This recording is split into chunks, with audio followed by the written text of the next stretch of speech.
Good evening to all. Come on in as we get situated for our speaker series. Good afternoon to those who are in Pacific Standard Time, such as Rob. Welcome, welcome, welcome. We'll get going in a couple of minutes.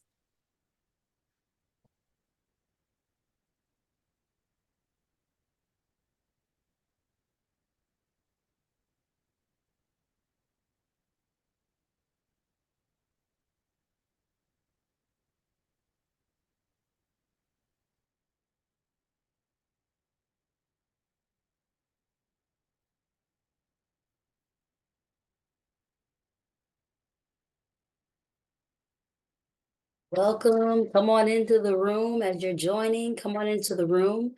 No pressure to turn cameras on, but if you want to, we welcome that. Be happy to see your faces if you're able to. If not, no worries. Come on in. We'll get started in just about a minute.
All right, we're gonna wait one more minute for a few more folks to join, and then we will kick things off.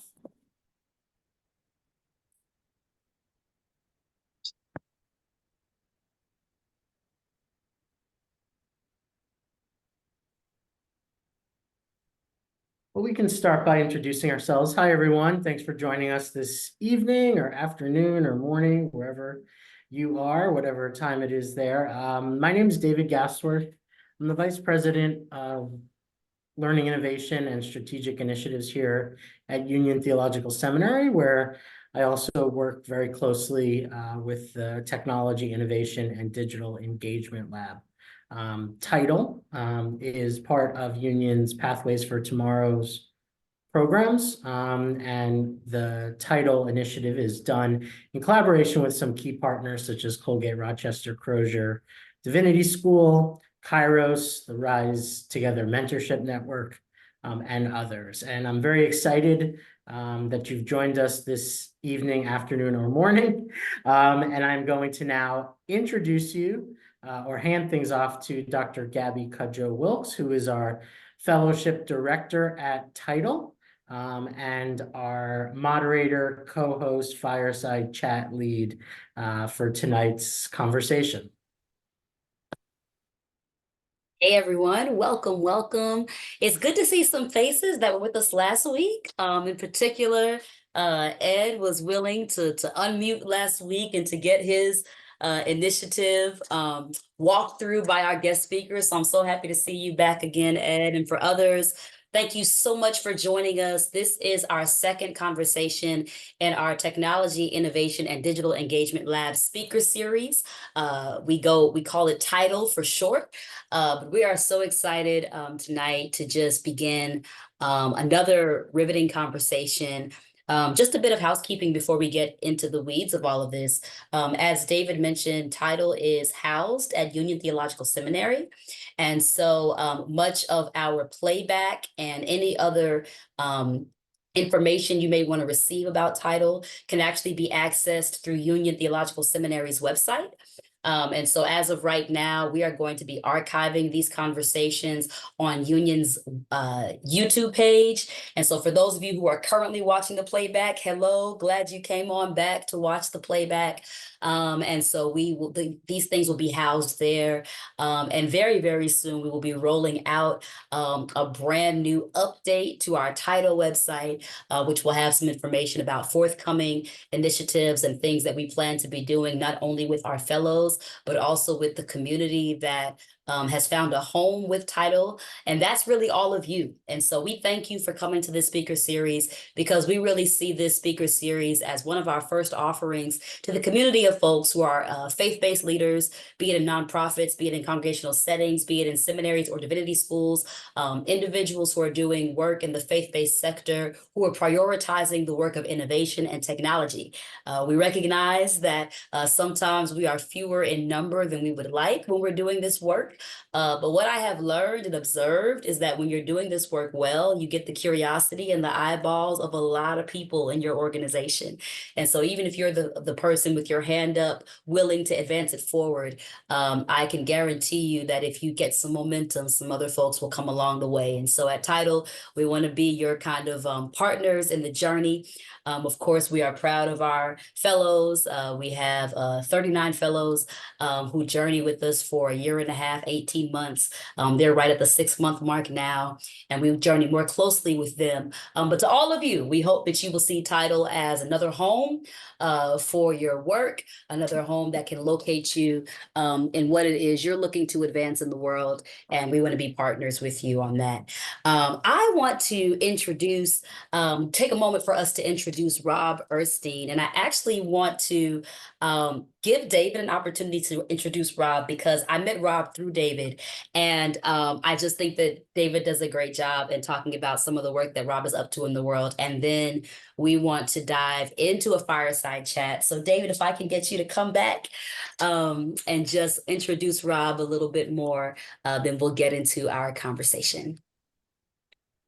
Sure. So I actually first connected with Rob as I was doing some research around potential technologies to implement in the very formative days of the TIDEL initiative. And at the time, Rob had a company called Gather that was doing some really interesting work, particularly in the area of lifelong learning and new ways of organizing and delivering and marketing non-credit opportunities in particular at different universities and museums and cultural organizations.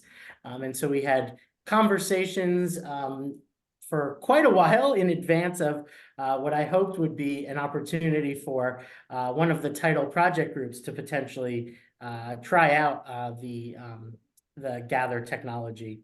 Turns out it was acquired by another technology that works in the area of digital communities called Mighty Network. And so did not have the opportunity to actually use that technology as part of one of our TIDEL projects. But ultimately, I think gained something even better, which is someone who has tremendous experience in the world of ed tech, as well as teaching entrepreneurship, particularly to those looking to use entrepreneurship and technology-driven innovation as a tool for advancing the missions of really important organizations. And so Rob is a leader in this field and someone who I think can really help us understand how mission-driven organizations in particular can use tools from what might be traditionally seen as the business world to spread their word, spread their work, do good things in their communities. Yeah. Yeah. So welcome, Rob. Welcome. Can we just put some emoticons in the chat, some energy in the chat, some love in the chat? We're so glad you're here. Thank you for being with us. Oh, it's a pleasure to be here. Thanks for asking me, and really enjoyed kind of getting to know David and Union and Gabby, especially over the last few weeks in advance of this talk. So happy to spend some time together. Very cool. Very cool. Thank you. Thank you. Well, I want to jump into first a grounding conversation. David, if you wouldn't mind launching the poll. For those of you in the audience, we want this to be as interactive as possible. We've mentioned if you would like to come camera on, you're more than welcome to. If you're not able to, that's all right. But David, if you could launch the first poll, we just want to get a sense of what people are coming into the room with. And so if you all wouldn't mind, go ahead and respond to this for us. What is one thing that excites me about using technology to help further my mission and my impact, right? And so this is not a yes or no question. It's actually a quick, short answer question. And so, don't slave over it. It's not an essay that you're getting graded on. But we want to know who's in the room. And so please respond to that poll. We'll keep it live for a little bit as we jump into this time together. Also want to shout out, I see a few of our title fellows in the room. I see Yvette, I see Jaleisha, I see Angela, and I think some others are joining. So I'm really glad that you all are in the space as well. Okay, so as folks take their time with responding to that question, I just want to ask a broad question to you, Rob, while that poll is listed, and then we'll keep going from there. If that's all right. We'll talk for a little bit and then leave it open for some Q&A. Does that sound good? Yeah. Perfect. Okay. So you all, Rob is a lecturer at the Stanford University School of Business. And one of the centers, Rob, that you were talking to me about in our pre-conversation is the Center for Social Innovation. And in just looking at some of the ways that it describes itself, I noticed that the social innovation learning model that's advanced there focuses on impact measurement, human-centered design, systems thinking, and cross-sector approaches, and really positions itself to solution around social and environmental problems. And so I thought it might be helpful to begin in this way. When you think of the word innovation, or even social innovation for the work that you're doing with Stanford, what comes to mind? Because that can sometimes be a word that excites, but can also be a word sometimes that intimidates. And so what is innovation for you? Just to start there, and then we can move forward from there. Sure. I mean, I think it's a great place to start because I think, as you've said, innovation can be both exciting and maybe not scary, but at least kind of give some people pause at the same time. There's a lot of ways to think about innovation. I think one helpful framework kind of provides two ways of thinking about it. One is what I would call sustaining innovation. So sustaining innovation is just, I think, what most of us kind of typically do in all our work, which is we're always looking for ways to do things better, maybe differently. And a lot of that improvement comes kind of gradually and marginally and isn't accompanied by some kind of, pardon the pun, tidal wave of kind of shocking innovation. And I think that's kind of like what I would call kind of bread and butter innovation. Another way to think about innovation is what Clay Christensen, who's a late kind of professor at Harvard Business School, and really kind of coined the term disruptive innovation. So we hear a lot kind of in the world about disrupting this or disrupting that. He has a very precise definition for disruptive innovation. But I think what I would say is that unlike sustaining innovation that kind of happens within the context that we're already kind of working in and living in, disruptive innovation tends to come at a problem from another angle. So one kind of concrete example is disruptive innovation would often serve a population that's not being served by kind of current incumbents. So I'll give you an example from my own work in kind of thinking about adult learners and online education. In the early days of online education, they weren't going after, those early innovators weren't going after typically people that already had degrees or people that were already learning in traditional learning environments. They were going after people that weren't being served by those institutions. And a great example is, in a world where classes were Monday, Wednesday, Friday, 9 a.m., if you were working full time, that was not a solution for you. Yeah. But if you could jump online at 9 o'clock at night when your dinner was through and your kids were in bed, that was kind of a disruptive innovation. Well, over the last 25 years, that kind of disruption has kind of reached the mainstream, and almost every learning provider offers some sort of online learning. But in its early days, it was very disruptive because it wasn't offering the product that kind of incumbents were offering. So that's a long-winded answer, but it's kind of two ways of thinking about innovation. One is kind of something that all of us are engaged in kind of an everyday way, and another way as kind of being something that really goes about solving something in an unexpected or disruptive to the status quo way. Yeah. No, I love that. I love that. And if folks actually I think the poll results are available for the first question. So David, if you wouldn't mind sharing that just so we can get a sense of how folks are responding in the room. Let's see. You know what? I can see that folks answered, but I can't see how they answered. So we may have to hold off on that. So we'll, if it, we'll come back to that. I think we have to go. Oh, there we go. Yeah, because I think we have to go online to see them. That's perfect. Okay. So just a little bit of what has come into the chat. What's one thing that excites folks about tech? I see folks saying using tech to reach those who are shut in, unable to walk to meetings, using tech to connect communities with food resources, to move in the future without leaving our elders behind, increasing our reach, connection to members while attracting a different demographic. I love it. Folks they can reach.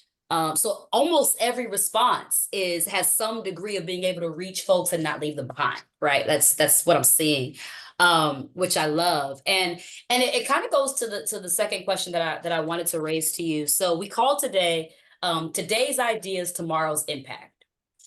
Because for me, innovation is really about ideas. And that's a way that I like to kind of simplify what innovation is, right? And it's not always a massive, big idea. Sometimes it's one idea that is slightly disruptive, right? Like, hey, let's offer class at night, right? And not just during the day, which has huge ripple effects. But it starts off as an idea, right? As a thought that you give enough space to kind of move out into the world, right? And to be and to become. And so interested to kind of stay on this conversation around ideas and disruption. You and I had a conversation in our pre-meeting a couple of weeks ago about this idea of how hard it is for larger organizations to disrupt themselves, right? And you talked about this idea that in order for a kind of entrepreneurial culture to flourish, right? This culture where folks with ideas who want to make change want to make change within an org and not solely go on about their business and leave the org, but want to kind of do it within, that they often need some sort of environment that will liberate them from the constraints of how the org is functioning, right? So one, for the chat, would love to hear if any of you find yourselves innovating within an existing organization, right? If that's you, let us know in the chat. But would love to talk a little bit about that, Rob. Like, what does it look like for bigger organizations that are long-standing to permit themselves to be disrupted by these ideas that are at the very like beginning phase and stage? Yeah, well, I think that's a really difficult thing for large organizations to do. One is incumbents don't really want to be disrupted, right? As much as we like kind of gradual innovation, like massive change or change of any kind, as we know, can be scary. It can be threatening. Our defenses go up. But I think from a more practical standpoint, organizations are really good at figuring out ways to say no to things. Um, Hmm. and saying no is often based on, well, this is the way we do it. This is the way it's always done. Um, how will this impact kind of this group if we try to do it another way? All those are important and valid kinds of concerns, which is why kind of in organizational settings, kind of change that can be kind of new or different or disruptive to an old way of doing things is really hard to fabricate in the context of that culture. So one of the things that research tells us is that organizations that often succeed in introducing something that's disruptive or really new, particularly that's different in the ways that they've typically done things, is often creating kind of a space, whether it's a physical space, whether it's an intellectual space, to let those people, whether it's a subset of the organization or even the organization as a whole, kind of work from under the constraints of kind of business as usual. So a Yes. lot of technology companies, it can be literally setting up a room or a lab where people can kind of literally go and work in a physical space that's not kind of in the shadow of kind of business as usual. But I think you can actually do that in intellectual ways too. You can say, we're going to set aside X amount of time, once every 2 weeks or once every month or whatever the cadence is. And here are the ground rules. Kind of the current rules don't apply. Our goal is to really kind of think expansively and think openly and not let ourselves be stopped by all the brakes that we would typically kind of put on something. So I think there are ways to kind of practice that kind of thinking. And I know that with some of the TIDEL fellows, you've done some work on kind of design thinking, and some of those tools, I think you can see how they would fit in that kind of space. Yeah. What would be your advice? Because I know that some of the folks in the chat, some of the folks in the room, they do represent long-standing orgs. Somebody typed Department of Education, Department of Employment, excuse me, for the New York City. Others represent, 100 and 200-year-old churches, 300-year-old institutions, because some of them are on the, the New England side of things. And so what would you say if you're trying to create that climate for disruption to occur, right? Where today's idea can be tomorrow's impact. What are some of the things that are red flags, such as if you don't get rid of this kind of atmosphere energy response, it's going to be very hard to cultivate innovation? And what are some green flags that, like, if you can get your org to get on board in this way, even if they're hesitant, you're probably more likely to have enough space to try to let your ideas get some breathing room. So kind of red flags and green flags. Sure. I think one red flag, and I know that we mentioned this in our earlier conversation, is kind of really starting with a kind of small problem or opportunity rather than trying to, what we say all the time to students who are trying to create new things, is avoid boiling the ocean, right? That's a really hard thing to do. Start with a tea kettle. So I think one red flag is feeling this kind of enormity that to make kind of innovative change and have that kind of impact, it has to be everything all at once. And I would say instead, start with a very clearly defined kind of problem space that you want to try to innovate in, and work on kind of solutioning towards that. Um, so that's kind of maybe one red flag that kind of leads into maybe a green flag, which is kind of focus on the problem first rather than jumping to solutions. So, I often joke with my students that like they're often filled with solutions in search of problems. They have all these great ideas and all these kind of tools that they want to build to kind of put those ideas into practice.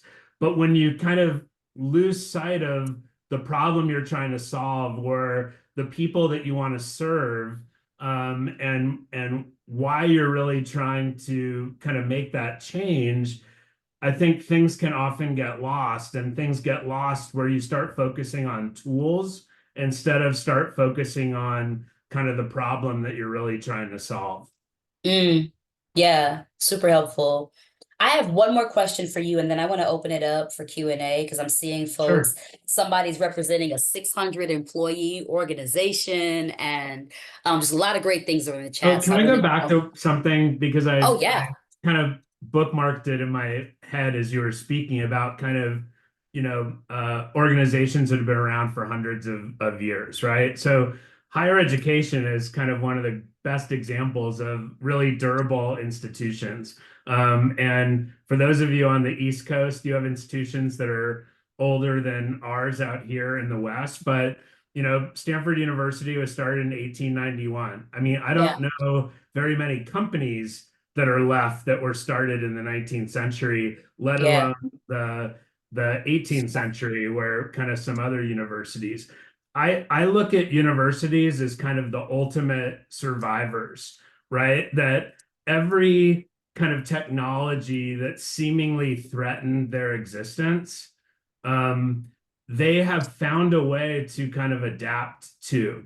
So if you look at kind of 14th, 15th century beginnings of higher education, which, as many of you know, kind of are rooted in the church and kind of clerical education, the printed book did not put universities out of business once kind of that innovation was introduced. And if you think of all the subsequent innovations like the telegraph and the telephone and the television and yeah. computers and the internet, higher education has found a way to incorporate those and adapt those, and those have become part of the fabric of what learning is.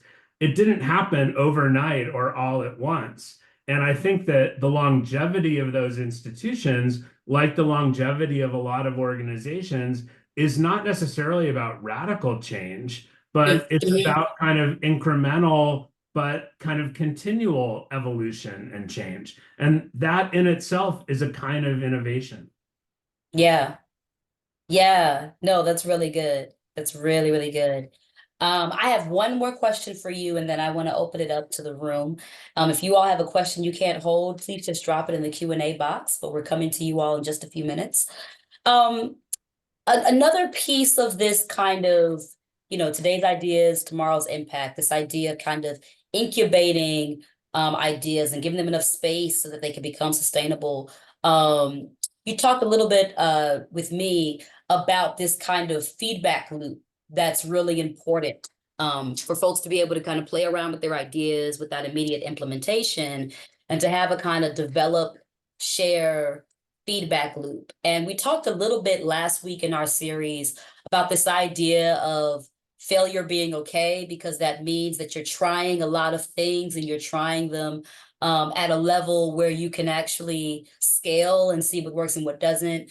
But can you speak a little bit to, for climates that are not as uh, kind to innovators, for climates that want really quick responses that work the first go round, what are some tips for how to create, if you're in that kind of siloed environment where you're trying out ideas before they have too much of a make or break on the org, but what are some best practices around creating really helpful and important feedback loops so that one can see how sustainable their idea really is, especially if they're in a climate that's not necessarily supporting their innovation, right? They always say what success has many parents. Like once you've been successful, everybody's like, oh, well, I incubated that or I created space for that. But before you hit that externalized success, you feel a little orphaned. You feel like there's not really a lot of folks championing your work. And so just interested in how you can give feedback, give advice to folks trying to create a healthy feedback loop, and what constructive criticism is helpful, what's not, and et cetera, et cetera. Yeah, maybe kind of going in reverse order. I mean, Sure.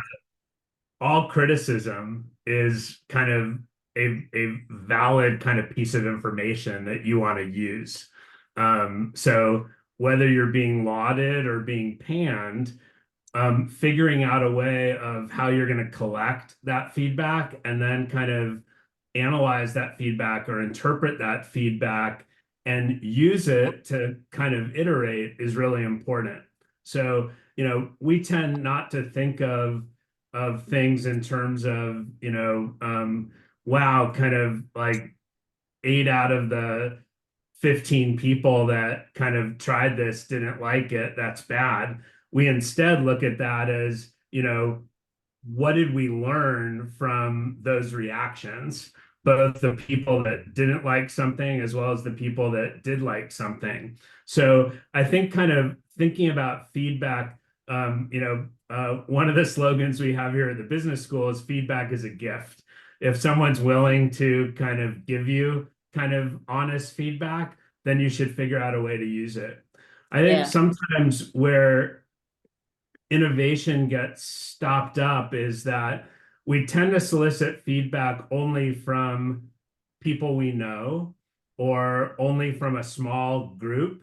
And I think what we've learned is that, often feedback from people who you don't know, who haven't tried your program or your product or your innovation yet, is just as, if not more valuable than from kind of familiar folks.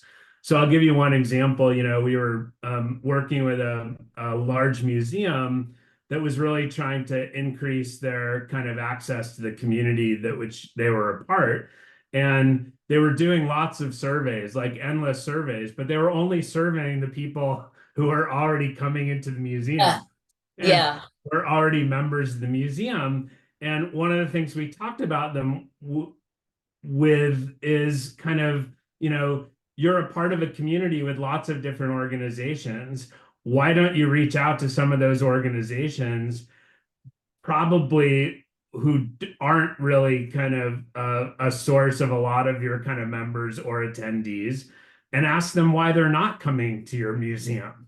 Mm. If you want to create a welcoming and belonging place, you have to better understand what are some of the barriers that might preclude people from coming into your doors. Yeah.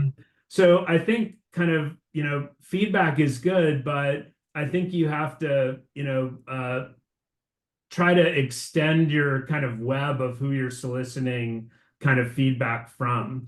But also kind of like just not getting discouraged. We talk about and kind of in some of the design work that I think you've done or will do, kind of it's about kind of constant iteration. So framing something not as we're introducing this and this is immutable and unchanging, and this is the new innovation. Instead, say, we're going to try something, and our goal is to try to learn from it. So, the most important thing is to give us your honest feedback. And we're going to take that feedback and we're going to kind of go back to the drawing board and figure out how we can tweak it, how we can make it better, how we can get rid of the things that aren't working and instead focus on things that are, or bring in things that people have suggested that they were missing when we first introduced something. Yeah. This is so good. This is so good. Okay, I want to jump to Q&A. Just before we do, David, can we launch our second poll just to get a sense of the last question that we want to get into the room? And again, for those who are with us tonight, please take a moment to respond to this poll that we're about to launch. It helps us understand who's in the room and what your highest desires are for taking some feedback. Speaking of feedback, taking some feedback from this conversation that is useful to your work. All right, so we're going to launch that, and we're going to also kick off our time of Q&A. And so if you all have questions, the conversation today is around today's ideas, tomorrow's impact. And so if you have questions around how to create a good home for your innovative ideas to flourish and to stretch, bounce your questions off of Rob. If you are someone who's innovating within an organization, please feel free to ask questions around that. If you're an entrepreneur, Rob also teaches entrepreneurship. And so if you have launched your own work, and you are your own boss and you are your own reflection pool, and you're interested in how to make sure that you're doing this work well from that vantage point, please feel free. We do have one question in the chat box, which I will start us with, and then let us keep going. Question from Marty, who mentioned that they work in a chaplain's office at a hospital, and the technology that Mark's new chaplains didn't include them. And so they talked about how, I think this came up when you were talking about how universities are spaces of innovation that had to adapt over time, the telegraph and radio and all of that. And so just I think it's more of a comment than a question, but a comment just saying, having to navigate around technology that accidentally didn't include them, caused, more work for them to have to do to be included in the space. And of course, those kinds of things happen. And so I guess that's more of a comment than a question. But opening up for questions and space, if anybody wants to bounce anything off of Rob or myself as it relates to this idea, from ideas to impact.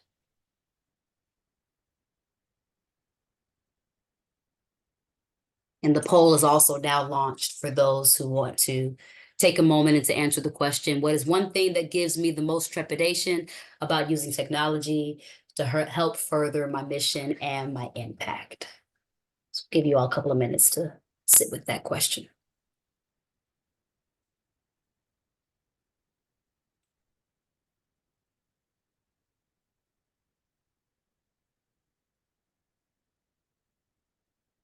Maybe just to comment on the comment, Gabby, Mhm. I think it's also important to remember that, technology is a tool. Technology in itself isn't kind of an answer.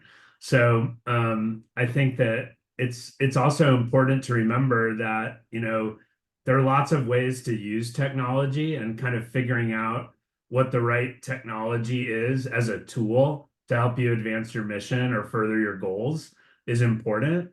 Often I think that, people get wrapped up in kind of, is this going to be expensive? Am I going to have to build it?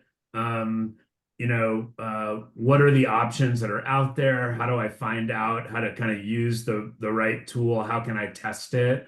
Those are all really important kind of questions to ask. Absolutely. Absolutely. I'm realizing that folks are muted, so we actually do have a question in the chat.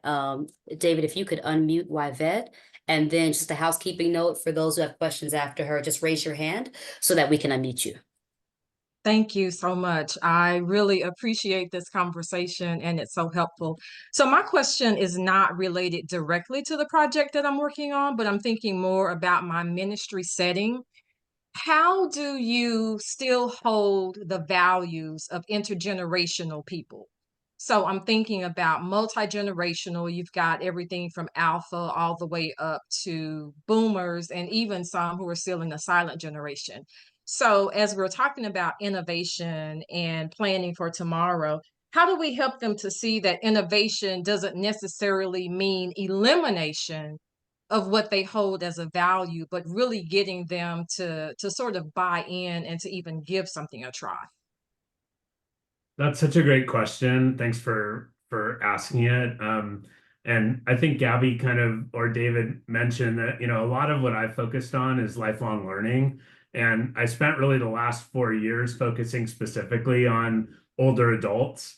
And, maybe kind of two ways to kind of think about that question. One is, the pandemic, for all the stress and chaos that it created, also I think demonstrated that technology, if introduced kind of in a thoughtful way, can actually be an inclusive tool for more people, particularly for older adults.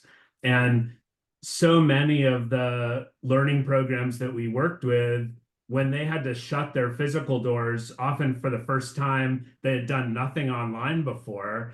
They had to learn as they were going, as many of us did in settings, on how they could do programs like this. And I think that, some interesting things kind of happened. One is that there's lots of evidence that there were people who had mobility issues, had transportation issues, who could no longer participate in person. But when the opportunity to participate online surfaced, suddenly they could be connected again. It wasn't in the same way. It was a different way. It certainly didn't solve kind of all the problems of physically kind of being in kind of community together, but it was better than being in isolation. And what we've seen with a lot of organizations is that I think a lot of organizations thought that, when the pandemic kind of receded and their physical doors would open again, that all that digital stuff would just go back in a box. And I think what they discovered is that putting that back in a box would actually kind of shut out some of their audience that found avenues for participation. I'm also not suggesting that that's easy, because I think you have to do it in a thoughtful way, but technology has actually been getting better. And often, we tend to lump, like, I mean, I'm 58, but we tend to lump anyone over 50 in this like older person's bucket. But I think that, we saw organizations that like were majority people over 70, where lots of their learners found ways of participating. They figured out how to use Zoom on their tablet or on their computer. And I think we often don't give older people credit for being smart. We assume that if it's technology, that somehow it's beyond them. And that's just not the case. And I think technology in some ways is getting easier and easier to use. But, that doesn't mean it doesn't take a thoughtful approach. Yeah. And I would just add, Yvette, thank you for the question, because I think that that question is really, it undergirds so much of the work that so many folks in this room do. And one of the things that I would also add to what Rob said is it's important to remember to ask questions of our elders and our senior citizens of what they're looking for, right? So like if you were talking to a younger person, if they want to watch videos, you would route them to YouTube. Right. You wouldn't just stick them on Facebook, because it's annoying to have to find videos on Facebook if you're not watching them live. Right. If they wanted to, have some really rapid fire back and forth conversation, you'd route them probably to X, Twitter. And so I think what we sometimes do with our senior citizens is that we rush them all to one platform without actually figuring out, well, what is it exactly that you're looking for? Are you looking for connection? Which is why Facebook is overrun by baby boomers, because once they figured it out, they're like, yeah, I want to know what my daughter and my son and my grandchildren are doing. So this is what this platform does. This is where I'm going to be. Right. And so forth and so on. So I think another thing too, in terms of like, how do we not make it seem like we're trying to eliminate, but bring along, is to also honor their agency of like, what do you want to do? Again, tech as a tool. What are you looking to do? You want to connect with people? Do you want to watch lectures? Do you want to find, Facebook groups of people who are going on travel trips because you really want to travel? So it's a means to an end, but you get to find other retirees who travel. So I think, instead of just kind of a one directional, you got to get on Zoom, you got to get on this, you got to get on that. So I think taking that amount of time to really assess what are the desires, what are the needs, what are the wants, allows that population to feel more seen, the same way we would ask that question of a youth group, right? Or of a young adult group. And then having the patience to teach those new platforms after we understand what it is they're interested in the first place. David put in the chat, can someone help my parents? I love it. I want to give way for more questions, but I also want to see how we did with the poll. So let's take a look at those results. This is just an anonymous way to figure out what some trepidation is in the chat. Um, all right, so what kind of technology? I'm sorry. The question is, what gives me the most trepidation about using tech to help further our mission and impact? The first response is very similar to what we just talked about, which actually loops into a question that maybe we can earmark. Rob, this first response is really a question. But others, some of the trepidation that it will be too hard for mass adoption. Yeah, that only a percentage of your population will get it, right? Resistance from our internal stakeholders. Do we have the right amount of time, enough time to learn it, whatever the tech is, and then to convince others that it's worth a try. Sometimes it's exhausting. I can attest to that. I can attest to that as someone who's built my work around innovation and built my career around innovation. It can get exhausting trying to explain to folks why it matters. Someone else has in here cost. These are really great, great, great responses. I hope you all are seeing that you're sharing some of the similar enthusiasm and some of the same concern. And what I see rising to the top in those responses are, will everyone get it? How long is it going to take for everyone to get it? And will it be worth it by the time everybody gets it? Right. One of the concerns I when I would do consulting in this work, folks would say to me, well, by the time I learn it, there's going to be something new for me to learn. So I'm just not going to learn it. And then when something lasted longer, they were frustrated because they had learned it 2 years ago. They'd be in the know right now. So it's very helpful to kind of hear that race to the top. So maybe, Rob, we can take the responses in the form of a question. The first question is kind of what tech is intergenerationally accessible. Then the other question in the chat, maybe you can speak to this balance of, the amount of effort it takes to persuade, to educate, and then to adapt, and whether that's really worth it. Yeah. So I think a lot of organizations, and I think, now is the kind of necessity of kind of doing things virtually during the pandemic has kind of ebbed a little bit. A lot of organizations are kind of grappling with this conundrum of, how do we use our resources kind of efficiently to both continue to enable some kind of virtual access, programming, et cetera, while we kind of go back to kind of, the way it used to be. And I guess one way to think about that is like, the world's changed. I mean, it's never going to be exclusively the way it used to be again. Everyone's gotten used to kind of new ways of being and new habits. I think the challenge of organizations is to think about, how you kind of determine what that balance is for your particular setting and the population you're serving. So it might not be that every program you do, you should feel the need to kind of make it hybrid or make it virtual so that everyone, wherever they are, can participate. Maybe it's, one program a month is going to be a virtual program so that we can include more people. One service a month is going to be something that, we kind of stream, or we're going to record this so people that can't be here in person can maybe access it kind of at a later date. There's no generic answer for that. Every organization has to kind of think about that in their own context and balancing their own resources. But I think the answer can't be, we're not going to do any of it. I just think that's not kind of what the expectations of kind of the world we live in are. And I think I saw, kind of, what about kind of recalcitrant internal stakeholders that are kind of against that?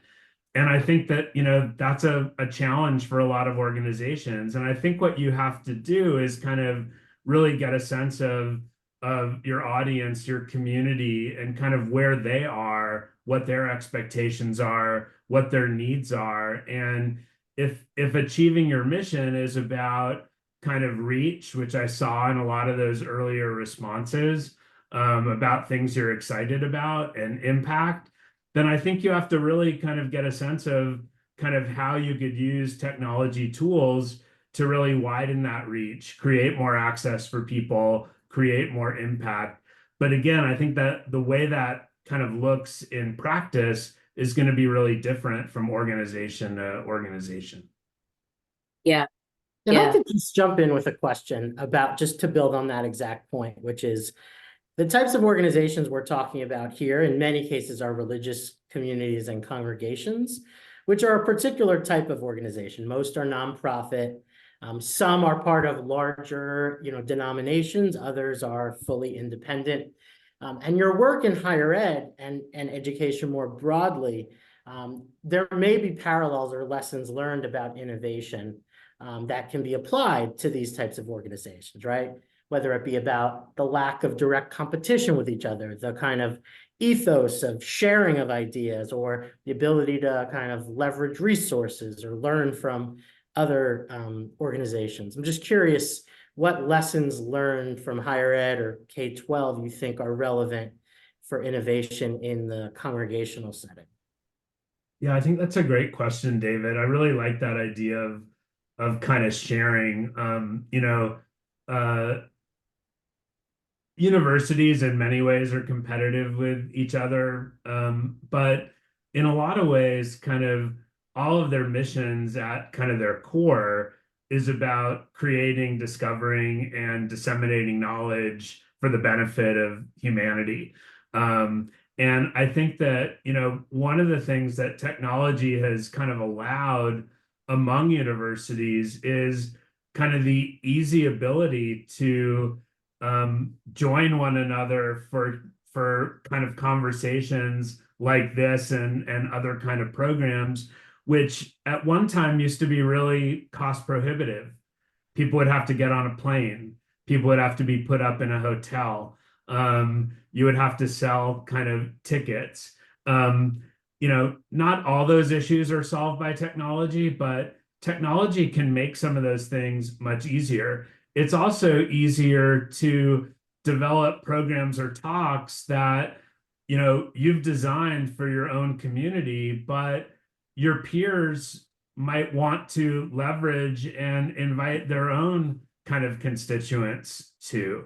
And having recordings of those kinds of programs, or having a limitless capacity online for a conversation, is a way to kind of connect organizations and their audiences and their communities to one another in ways that I think are really positive. Yeah. No, thank you for that. And David, thank you for that question. And I think, for those that are in the room tonight, it's really helpful to look at other sectors such as ed tech, which is, the technology used in the education sector, that are doing similar problems, but sometimes have been dealing with this tech and innovation question longer. So some of the resources they've stumbled across have a lot of use in the faith-based world, even though the faith-based world doesn't always talk to that world. That's a part of our work at TIDEL. We try to bridge the divides between a lot of these subsectors within technology, because really many of us are trying to do the same thing. We're all trying to reach people. Liz Rios runs another grant. She's in the chat, and she's talked about how, the world has changed. So many expect virtual options, across every sector. We're all dealing with that. And I just added to her point, not only are folks looking for digital options, but they're looking for engaging digital options, right? Like they're looking for, because, several years ago, just having a screen up was fine, but not so much anymore, right? Which I think it should be. I think we should be putting a demand on the kind of engagement that organizations can provide. But just to amplify, the conversation at hand, sometimes there are sectors that have gone before the faith-based sector who are trying to answer the same problems, maybe for a different use, right? Their use case may be different, but their desire to bring people together and to not have them left behind, and to bring varying generations, and to give on-ramps and access points, and to not waste their time with education, but to do enough education that folks are not completely behind, right? These are broad conversations that, again, this kind of today's idea, tomorrow's impact, can really map onto.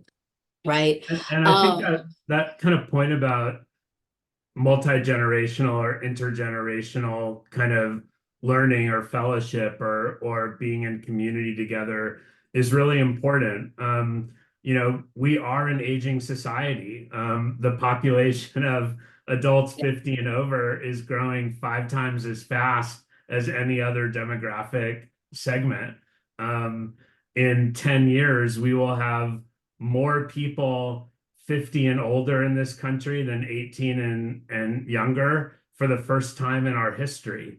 And kind of when you really unpack that and think about how that's going to affect every kind of Can you give us organization, that stat again? I want to put that in the chat. That might be helpful for a lot of us who work with adult learners. Can you give me that stat again? for sure. So by 2035, there will be more adults who are 50 and older in the United States than 18 and younger for the first time in history. And by 2050, that will be true globally, except for, I think, the continent of Africa. That's a wow moment. Yeah, That is a wow moment. it's like when you really That's a start wow moment. thinking about it and thinking about kind of what the downstream implications of that are. One is to kind of think about the understandable crises kind of that an aging population presents: healthcare, transportation, loneliness, etc. But another way to think about it is there are exciting possibilities to be able to build bridges between kind of these different segments of the population, and maybe a necessity to do it in a way that's kind of never really driven us before. Yeah.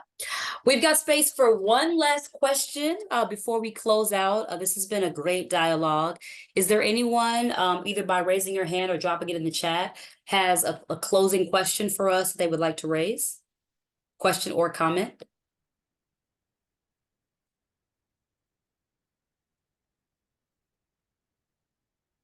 Okay. I'm going to take the liberty of asking a last question because I don't see any hands raised. Rob, thank you. This has just been so phenomenal. The last question I want to leave with the room by asking you to respond to is, we've talked so much about just trying different ways to create climates where innovation can flourish. What is a sign that something someone has iterated and tried may actually make it, may actually be something that is, dare we say, is sustainable and able to be accessed for years to come? Are there common traits of ideas that seem to kind of last for not just today, but also tomorrow? Yeah, I mean, in some ways, that's $1 million question, right? Right. I think one really good sign with something that's working is that people want to share it with other people. Mm. So, you know, instead of kind of leading from the front where you're trying to convince someone to try something, you have people in your community that are so excited about this innovation or this program or this way of doing something that they can't wait to talk about it with other people. They Yeah. become kind of your surrogate marketers, so to speak. And I think that's one really good telltale sign. So in the language of social media, when something goes viral, when people want to share that, it's kind of the same with kind of innovative ideas. When something's really working, it's going to require less of you to try to push it. And the people that are actually using it, the people in your community, the people you're serving or trying to serve, want to be able to share it with other people. That's a really good sign. Yeah, I love that. I love that. And that's such a tangible way for us to track what we're seeing and what we're experiencing. I love that. I love that. Well, Rob, again, thank you, thank you, thank you. I do want to leave space if you have any closing words that are not generated by my question, but just something you want to leave with us. The floor is yours before we close. Yeah, no, just thank you again for having me. I mean, this stuff is really hard, but it's also really important, and it can be really transformative for organizations. but it doesn't happen all at once. It doesn't happen overnight.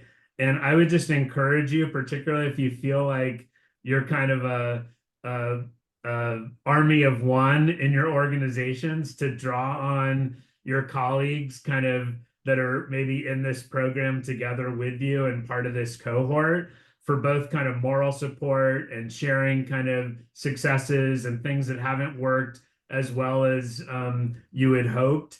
And gradually you'll get more people in your organization kind of on board with you. Yeah, I love that. Thank you so much, Rob. Thank you, thank you, thank you. Please hang behind briefly. I just want to get a picture of Sure. you, David, and me. But everyone, thank you so much for being with us. I have thoroughly enjoyed tonight's conversation. And to the question in the chat from Lynn, that's actually the announcement that I was going to close with. Yes, we are going to have more of these conversations. And so we kicked off with a back-to-back launch just to see what the interest was like and to see how these conversations would go. We've had an overwhelmingly positive response. And so we are going to keep these conversations going. We're looking at doing monthly conversations in the months of June and July, and then bringing it back in the fall with taking August as a bit of a rest and respite as folks return back to their norms. So please save the date. Our next conversation will be Wednesday, June 26th. We will announce who our conversation partner will be, but June 26th, I believe we're doing a 5:30 Eastern. We're doing a 1 hour earlier to try to just again iterate and try different times and different time slots. But we have really been enjoying these conversation series. Again, I want to shout out the TIDEL fellows that are in the room, Rochelle, Yvette, Angela, Jaleisha. Thank you all for being here. And listen, as I said, we are Jackie, Gail, I didn't see them. Wonderful. Okay, I must not have seen I'm them. here for them. I love it. I love it. So listen, if you're a title fellow, just wave at the folks. I'm so glad you're in the room. And so we again not only are our fellows here, but also we are creating a broader community of folks who are in the faith-based world who are committed to technology and innovation. We want Title to be a hub for you, where you can feel seen, heard, where you can get equipped, where you can build community. Please take note of the folks in this chat. You'll probably see them on Facebook or Instagram or Twitter, or at other sectors and other conferences. We want to create a really big community of faith-based folks who probably not in my space. That's right, David. But we want to create a really big community of folks who are really committed to this work, because once you find your partners in this work, it makes it so much easier. So again, thank you, everyone. Please save the date for the 26th. Thank you to every title fellow in the room. And until next month, you all have a wonderful night. And this conversation will live on our YouTube channel. Give us a little time to get it up, but it will live on the Union Seminary YouTube page on our title playlist. All right, take care.